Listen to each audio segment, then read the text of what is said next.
దేశ రాజకీయాల్లో సుదీర్ఘకాలం విశేష సేవలు అందించి సామాజిక న్యాయ సాధన కృషి చేసిన మహానేత డాక్టర్ బాబు జగజీవన్ రామ్ అని జిల్లా కలెక్టర్ హైమావతి కొనియాడారు. ఒక నాయకుడు ఉన్నత స్థాయికి ఎదగాలంటే అనేక సవాళ్లను ఎదుర్కొని సమస్యలను అధిగమించే ధైర్యం అవసరమని పేర్కొన్నారు. మహనీయుల ఆశయాలు కృషిని ఆదర్శంగా తీసుకొని సమాజంలోని వివక్ష లేకుండా ప్రతి ఒక్కరూ ఉన్నత వ్యక్తిత్వంతో ఎదగాలని ఆకాంక్షించారు. సిద్దిపేట జిల్లా కేంద్రంలోని బీజీఆర్ చౌరస్తా వద్ద భారతదేశ తొలి ఉప ప్రధాని డాక్టర్ బాబు జగజీవన్ రామ్ 119వ జయంతి వేడుకలను జిల్లా షెడ్యూల్డ్ కులాల అభివృద్ధి శాఖ ఆధ్వర్యంలో ఘనంగా నిర్వహించారు. ఈ కార్యక్రమానికి ముఖ్య అతిథిగా జిల్లా కలెక్టర్ హైమావతి హాజరై దళిత సంఘాల నాయకులతో కలిసి బాబు జగజీవన్ రామ్ విగ్రహానికి పూలమాలలు వేసి ఘనంగా నివాళులు అర్పించారు. అనంతరం కలెక్టర్ దళిత సంఘ నేతలతో కలిసి జ్యోతి ప్రజ్వలన చేసి కార్యక్రమాన్ని ప్రారంభించారు. ఈ సందర్భంగా ఆమె మాట్లాడుతూ డాక్టర్ బాబు జగజీవన్ రామ్ చేసిన సేవలను కొనియాడారు. అలాగే డాక్టర్ బిఆర్ అంబేద్కర్ సమాజంలోని అన్ని వర్గాల అభ్యున్నతికి కృషి చేసిన మహోన్నత నాయకుడని, మహిళల సాధికారత, సామాజిక సమానత్వం కోసం ఆయన చేసిన సేవలు చిరస్మరణీయమని చెప్పారు. అందరికీ అవకాశాలను కల్పించే దిశగా మన కోసం రిజర్వేషన్ విధానాన్ని అమలు చేసిన ఘనత అంబేద్కర్కే దక్కిందన్నారు.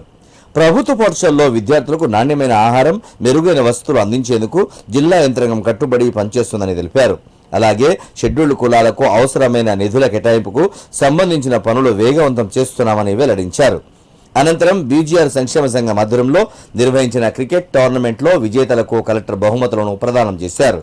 ఈ కార్యక్రమంలో స్థానిక సంస్థల అదనపు collector Abdul Hamid, DRO Nagarajamma, Siddipet RDO Sadanandam, జిల్లా షెడ్యూల్డ్ కులాల అభివృద్ధి శాఖ అధికారి హమీద్, వివిధ సంఘాల నాయకులు పాల్గొన్నారు.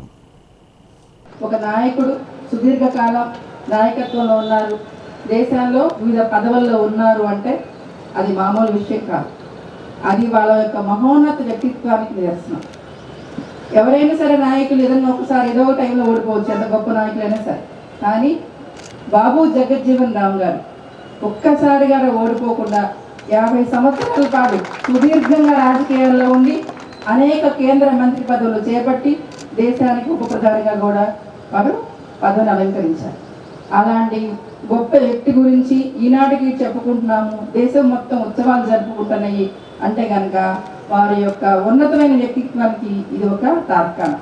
కాబట్టి ఈ సమావేశానికి చేసిన మీ అందరికి కూడా చెప్పాల్సింది ఏంటంటే, ఎంతోమంది నాయకులు, ఎంతోమంది మనం ఎన్నిసార్లు ఉత్సవాలు చేసుకున్నా గుర్తుకుండే నాయకులు కొంతమంది, అలాంటి వాళ్ళలో మనం అంబేద్కర్ గారు, జగజీవన్ రామ్ గారు, అలాంటి కొద్దిమంది నేతలు మనకి ఉన్నారు.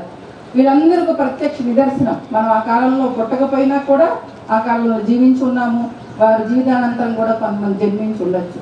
కాబట్టి మనము చదువుకునేటప్పుడు అనేక మంది ఇన్ఫ్లుయెన్స్ అవుతూ ఉంటాం మనం చదువుకున్నప్పుడు స్టడీస్లో. సో మేము పొలిటికల్ సైన్స్ చదువుకున్నప్పుడు అంబేద్కర్ గారి స్టడీస్ ఒక పేపర్ కాదు, మహాత్మా గాంధీ గారిది ఒకటి స్టడీస్. అంటే మనము నాయకుల గురించి చదవాలంటే మామూలుగా ఏదో చెప్పుకుంటే సరిపోదండి, వాళ్ళ జీవితాన్ని మొత్తం చదవాలి. ఆ జీవితాన్ని మొత్తం చదివినప్పుడు వివిధ సందర్భాల్లో, వివిధ దశల్లో వారు ఏ రకంగా వాటి సమస్యలను అధిగమించారు, ఉన్నతమైన నాయకుడిగా ఎదగాలంటే ఎలాంటి లక్షణాలు ఉండాలి, మనం కూడా అలాంటి నాయకుడిగా ఎదగడానికి కోసం ఎదగకూడదని ఏం లేదు కదా, మనం కూడా గొప్పవాళ్ళం కావచ్చు. అలాంటి గొప్పవాళ్ళం కావడానికి మనలో ఎలాంటి మార్పులు చేసుకోవాలి, మన వ్యక్తిత్వంలో ఎలాంటి మార్పులు చేసుకోవాలి, మనం చదువులో కానివ్వండి, సమాజంలో కానీ మన పాత్ర ఎలాంటి పాత్ర పోషించాలి అనే విషయాలు మనం తెలుసుకోగలిగినప్పుడు వాళ్ళ జీవితాల నుంచి మనం పాఠాలు నేర్చుకోవాలి. అది మన జీవితంలో మనం అనుసరించడం కోసం అవి మన జీవితానికి ఎంతవరకు ఉపయోగపడతాయి, అలాంటి మహనీయుల యొక్క వాళ్ళ యొక్క జీవితంలో వాళ్ళు రాసుంటారు వాళ్ళ జీవిత చరిత్రలు, వాటి చదవాలి.